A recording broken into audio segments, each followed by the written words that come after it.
Laymen's evangelical fellowship స్థాపకులు దానియేలు గారు ఆగస్టు 22వ తేదీన చేసిన ప్రసంగము లూకాసు వార్త 21వ అధ్యాయం 34 నుండి 36 వరకు.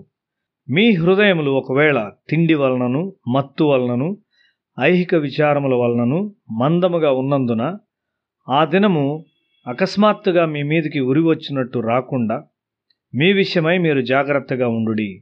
ఆ దినము భూమి అందంతటా నివసించు వారందరి మీదికి అకస్మాత్తుగా వచ్చును. కాబట్టి మీరు జరగబో వీటినెల్లను తప్పించుకొని మనుష్య కుమారుని ఎదుట నిలువబడుటకు శక్తి గలవారగునట్లు ఎల్లప్పుడూ ప్రార్థన చేయుచు మెలకువగా ఉండుడని చెప్పెను.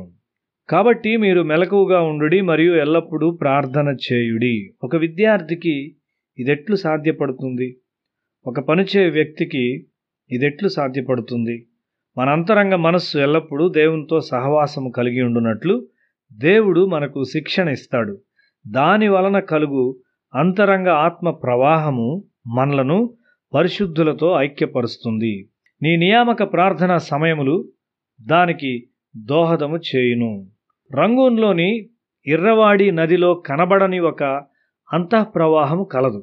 నది మీద ప్రయాణం చేయు ఓడలు దాని ద్వారా ప్రభావితము కావు. అయితే ఒక మనిషి దానిలో పడిపోయినట్లయితే అతడు దాని ప్రభావం క్రిందకు వస్తాడు. ఆత్మీయ జీవితంలో కూడా ప్రార్థన అనేటువంటి ఒక కనబడని అంతఃప్రవాహం ఉన్నది. నీ అంతరంగ మనస్సు ఎల్లప్పుడూ ప్రార్థనలో ఉంటుంది.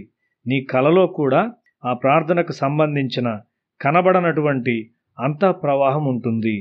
కోలారు బంగారు గనుల నుండి బంగారము తీయబడుతుంది. భూమిలో నుండి పెద్ద యంత్రాల ద్వారా బంగారపు రాళ్లను పగలగొడతారు.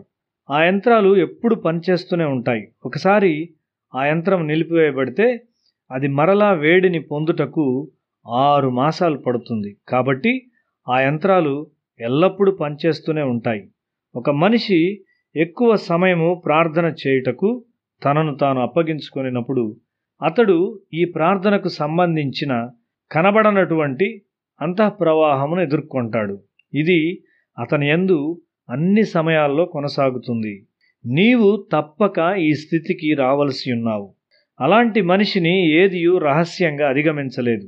అతనికి అలాంటి విషయాలు ఎల్లప్పుడూ ముందుగా బయలుపరచబడతాయి.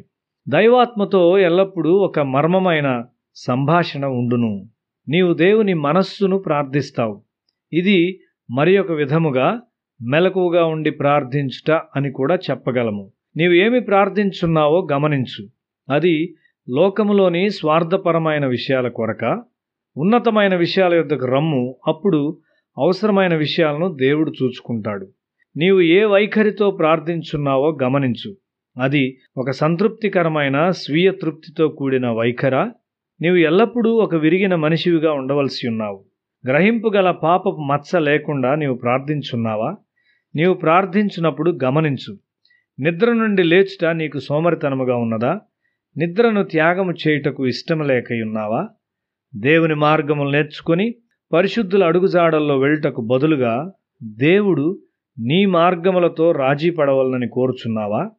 మనం ఎంత ఎక్కువగా ప్రార్థించున్నాము? నీ ప్రార్థన ఎంత లోతైనది? నీ కోరిక ఎంత లోతైనది? నీ కోరిక ఎంత ఆసక్తి కలది? నీవు దేవుని మనసుతో ఏకమై ఉన్నావా? నీవు ప్రార్థించు దాన్ని గూర్చి నీవెల్లప్పుడూ ఆసక్తి కలిగి ఉండవలసి ఉన్నావు మరియు దేవుని మనసుతో ఏకత్వంలో ఉండవలసి ఉన్నావు. యుద్ధ భూమిలో మొదటి వరుసలోనున్న సహవాసపు ముఖ్య కేంద్రము పెద్దలతో నీవు ఏకత్వము కలిగి ఉన్నావా?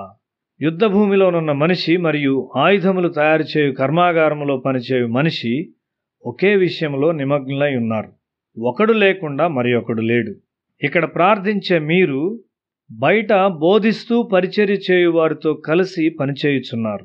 మనము ఎక్కువగా ప్రార్థించ అవసరమై ఉన్నది. ప్రతి స్థలములో ప్రజల అవసరతలను ఎదుర్కొనే స్థితిలో మనము ఉండవలసి ఉన్నాము. మనము జయించబోచున్నామా లేక ఓడిపోవచ్చున్నామా?